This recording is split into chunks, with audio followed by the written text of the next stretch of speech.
Hola comunidad, soy nuevo por aquí. Tengo algunas semanas de escuchar relatos de la noche en Spotify y apenas unos días en el grupo de la comunidad. Hoy me animo a contar mi pequeña experiencia sucedida unos años atrás. ¿Alguien aquí ha escuchado o le ha ocurrido algún suceso extraño relacionado a alguna peregrinación? En una de ellas es donde se desarrolla mi relato. Mi familia es muy católica, así que en ocasiones nos hemos unido a peregrinaciones a la Basílica de Guadalupe o al Santuario del Señor de Chalma. Hacia este último nos dirigimos cuando nos sucedió esto. Era la primera vez que yo acudía. Era una caminata de 3 días, saliendo la madrugada del 27 del pueblo de Santa Lucía y planeando llegar el 29 al santuario. Era la madrugada del 28 cuando íbamos saliendo del pueblo de Cuautepec. Caminamos atravesando un cerro y buscamos una vereda que nos llevara al siguiente pueblito, cuando un pequeño grupo nos separamos de los demás sin darnos cuenta. Nos encontramos en la oscuridad a un hombre de mochila y lámpara, gritándonos: «Échenle ganas, ya nos falta poco». Esto no nos pareció raro, era muy normal que nos animáramos entre los peregrinos. Seguimos caminando por un buen rato, un tiempo considerable, cuando llegamos a un llano que nadie reconoció. Yo era el único primerizo, hasta mi mamá ya había acudido 2 años siendo parte de esa peregrinación. Todos los demás eran experimentados. Alguien del grupo dijo lo que ya todos estábamos pensando: «Ya nos perdimos». Y escuchamos entonces a un búho, no muy lejos de nosotros. Lo curioso es que no había árboles ni matorrales donde se hubiera podido esconder aquel animal. Decidimos mejor volver sobre nuestros pasos. No sabíamos a dónde llegaríamos si seguíamos por ahí. Ya teníamos casi una hora de habernos separado del contingente. Empezamos a subir de nuevo. El camino era muy pesado y yo sentí un peso sobre mi espalda, casi como si mi mochila llevara piedras. Me estaba quedando atrás. Me estaba quedando solo y decidí hablar, decir algo. «Bájate, vengo a ver al Señor y tú no vas a detenerme». Cuando lo dije, sentí como si mi carga se aligerara, tanto que alcancé a los demás y luego los pasé y llegué a una vereda. Curiosamente, era en aquel lugar donde vimos al hombre que nos animaba una hora antes, el que nos animaba a continuar. Lo raro es que nadie había visto aquella vereda, que no era nada pequeña, pero nadie la vio. Solo parecía haber cerro. La seguimos y llegamos por fin al pueblo a donde nos dirigíamos. Ahí nos dijeron que nuestra peregrinación había pasado hacía más de una hora. Nos preguntaron que por qué íbamos tan atrasados. Platicamos lo sucedido y una señora nos dijo: «Se los estaba llevando el charro a las minas». Nos dio mucho miedo, y al día siguiente, ya en el santuario, asistimos a la misa y al salir buscamos dónde almorzar.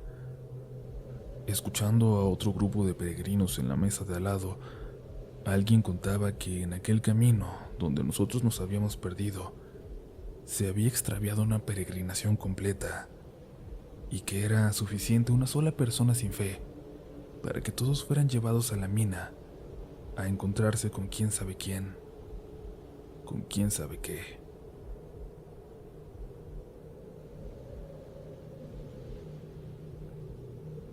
¿Qué tal, comunidad? Hace poco escuchaba el episodio de los espíritus en la niebla y creo que se menciona a un Wendigo, que es una de las criaturas de leyendas de los nativos americanos. Me recordó a un episodio parecido que yo viví junto a mi hermano y un compañero de trabajo durante un viaje, pero pudo haber sido otra criatura con la que nosotros nos encontramos, con un skinwalker.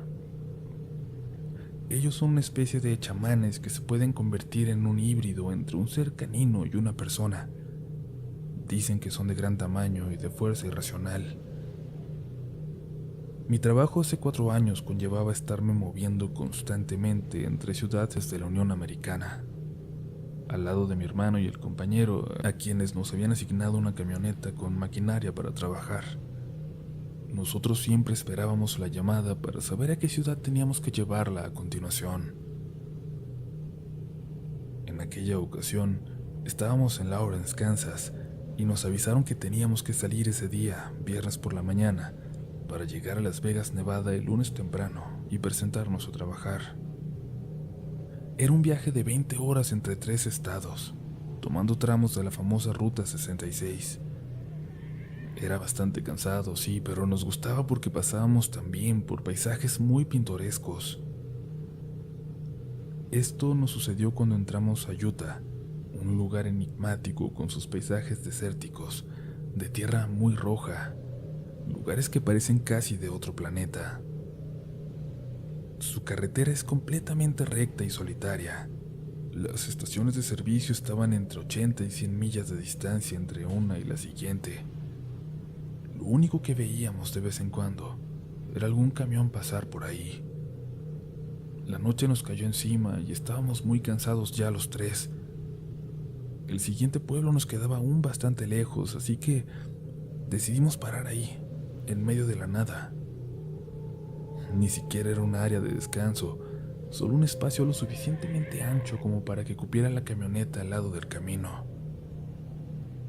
Nos disponíamos a dormir cuando el aire parecía arreciar allá afuera, a lo lejos. En él se podía escuchar incluso algún coyote.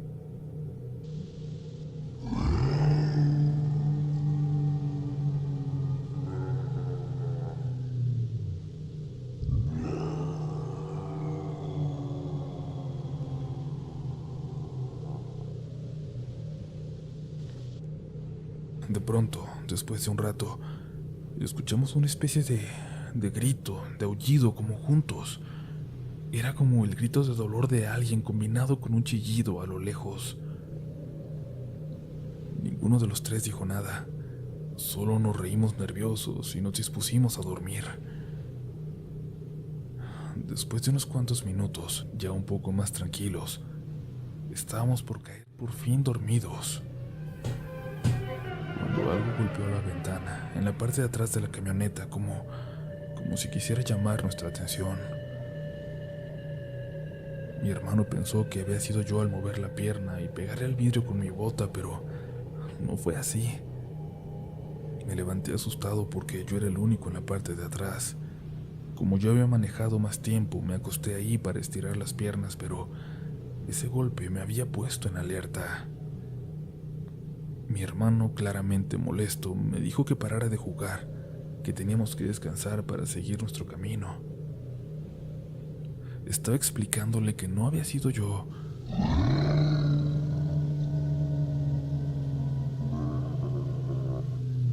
Cuando el grito, aquel sonido que antes habíamos escuchado a lo lejos, retumbó detrás de nosotros, detrás de la camioneta, y empezaron a golpearla.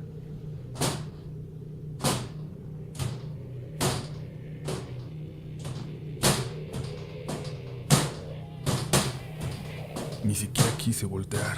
Le grité a mi hermano que nos fuéramos, que acelerara, y el compañero preguntaba asustado que qué rayos se oía allá afuera, que nos bajáramos a investigar.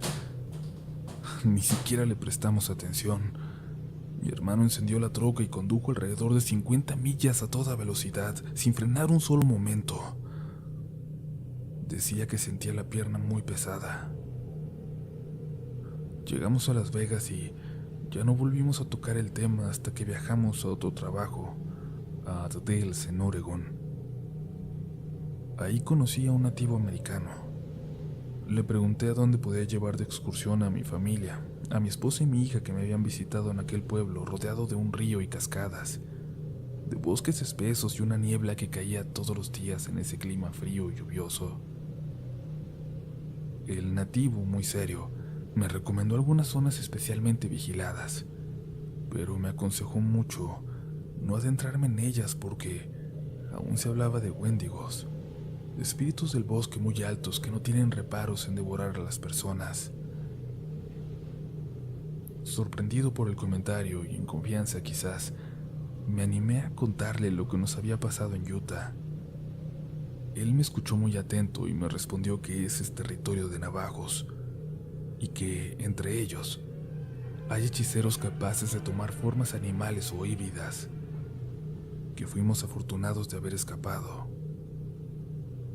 Me pidió que me cuidara mucho porque allá afuera, aunque preferimos pensar que no, hay muchas cosas que desconocemos, que desafían nuestra comprensión.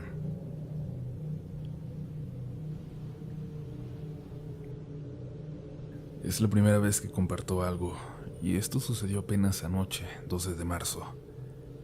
Una de mis actividades laborales es manejar un camión de carga, con el cual doy servicio a una compañía minera al sur de Nuevo León. La ruta es del municipio de Aramberri a Linares.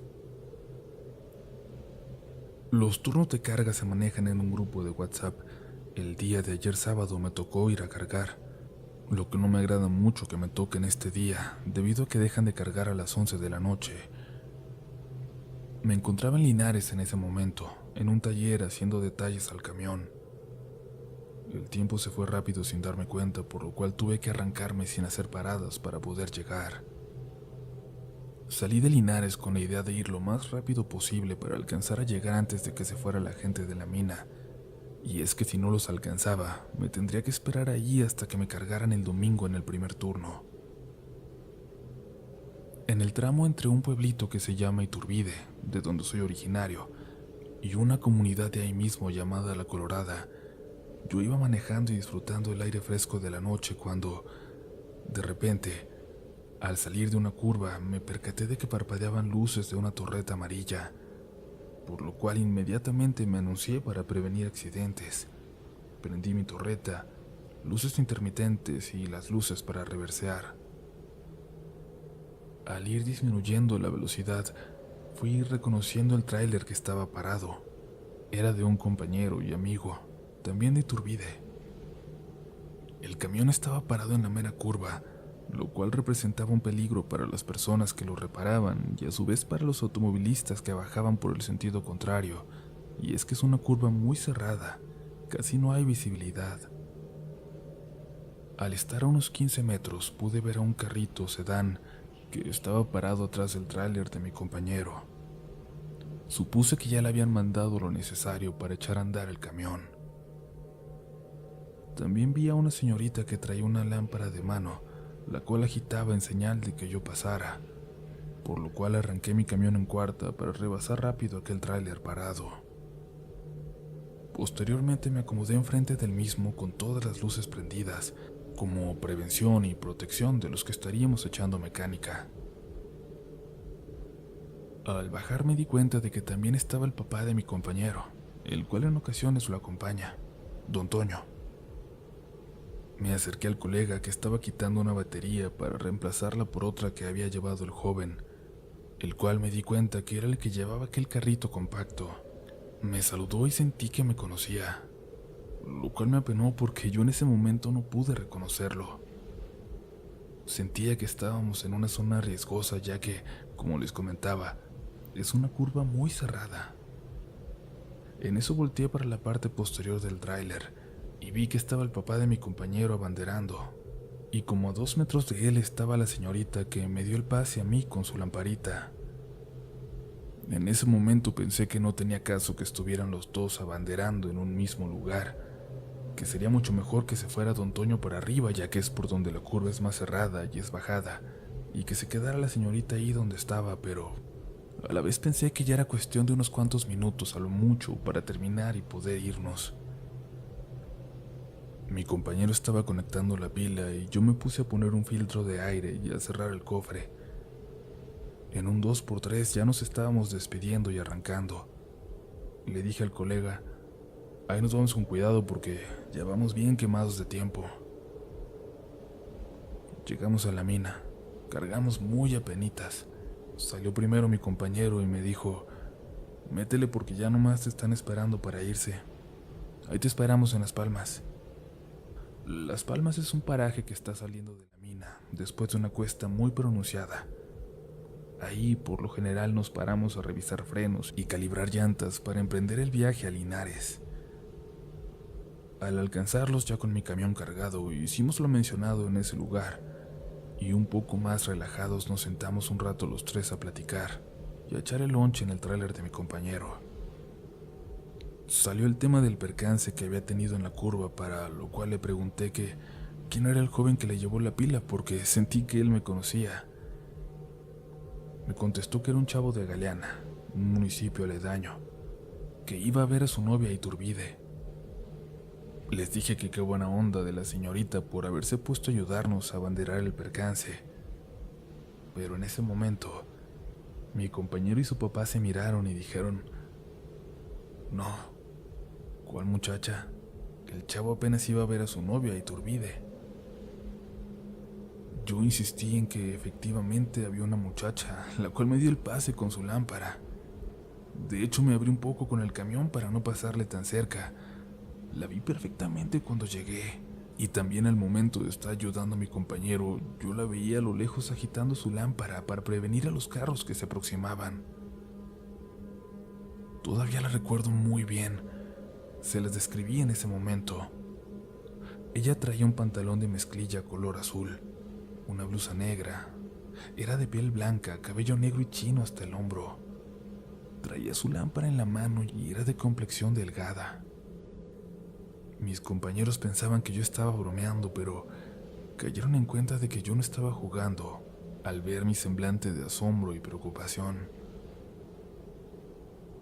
Después de un rato me dijo don Toño que hacía algunos años en ese lugar se había accidentado una persona con las mismas características que yo había descrito, que había alcanzado a subir a la carretera para pedir auxilio, pero después de unos minutos falleció a un costado de la misma, y que, de hecho, don Toño había conocido a la desafortunada víctima de ese accidente porque era de nuestro pueblo. Apenas hace algunas horas viví esta experiencia y es momento que no logro asimilar lo sucedido. Sigo comentando el caso por WhatsApp con los colegas y caemos en la conclusión de que, pues, son cosas que no podemos explicar. Ni modo, me dice, hay que seguirle. Gracias por su atención. Ojalá que estén disfrutando de los relatos de esta noche, quizás desde la comodidad de su casa o quizás allá afuera, en una carretera solitaria. Recuerden que nos encanta que nos compartan en nuestras redes sociales cómo es que escuchan Relatos de la Noche. Pero bueno, hoy estamos celebrando que somos 900,000, así que continuamos con una historia más, con una historia extra para ustedes. Vamos con este relato. Escuchen con atención.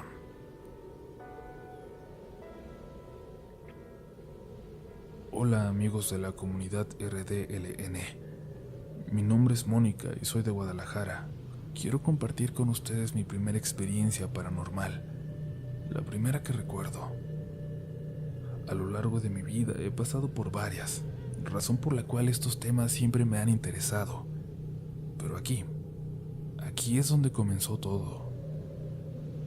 En aquel entonces mis padres, mis dos hermanos y yo dormíamos todos en la misma habitación en aquella casita. Yo tenía 8 o 9 años, pero aún lo recuerdo como si acabara de suceder. Así se quedó grabado en mi mente aquel encuentro que me dejó traumatizada incluso por mucho tiempo después. Aquel encuentro que me hizo dormir por años con el rostro siempre cubierto, siempre intentando no ver nada más. Aquella noche desperté, creo que ya era entrada la madrugada, aunque no pude ver la hora, y desperté porque escuché ruidos en la cocina, que podía ver desde el cuarto con la puerta abierta. Vi una sombra ahí, y pensé que mi mamá debería estar preparando el lonche para que mi papá se fuera a trabajar, con la luz apagada como lo hacía para no despertarnos a todos. Quise ayudar como siempre, e intenté despertar a mi papá para que se fuera alistando. Era importante que se despertara con tiempo y alcanzara a desayunar antes de irse al trabajo.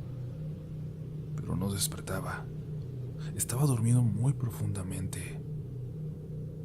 Volteé hacia la cocina y vi la sombra de mi mamá mirando hacia nosotros. Y comenzó a acercarse, Llegó hasta la puerta, pero parecía que no podía entrar al cuarto. Estiraba su brazo desde afuera como intentando alcanzarnos. Seguramente era tarde, así que insistí e insistí para poder despertar a mi papá. Recuerdo que casi le estaba gritando, pero no me hacía caso. Papá, papá, se le va a hacer tarde. Despierta, papá. Volteaba hacia mi mamá, que seguía acercándose, como intentando entrar. Metía su brazo hacia una lámpara de noche que dejábamos siempre prendida para dormir.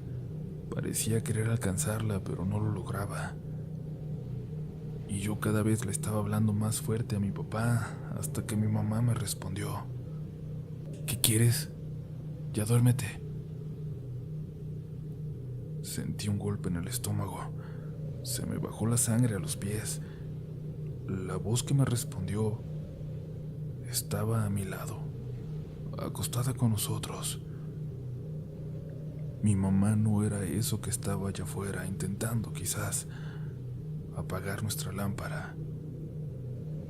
Aquella sombra, aquella mujer que había confundido con mi mamá, poco a poco se alejó del cuarto caminando hacia atrás, hasta que se perdió en la oscuridad de la cocina. Cuando reaccioné me cubrí la cara. Me cubrí la cara toda esa noche, y la noche siguiente, y la siguiente, y la que siguió después. La cubrí por años. Me decían que no lo hiciera, que me faltaría el aire, que me iba a ahogar en la noche, pero no soportaba la idea de estar descubierta y volverla a ver. Con el tiempo me culpé por haber pensado que aquello era mi madre, cuando era una silueta, una sombra completamente negra, más oscura que esa noche.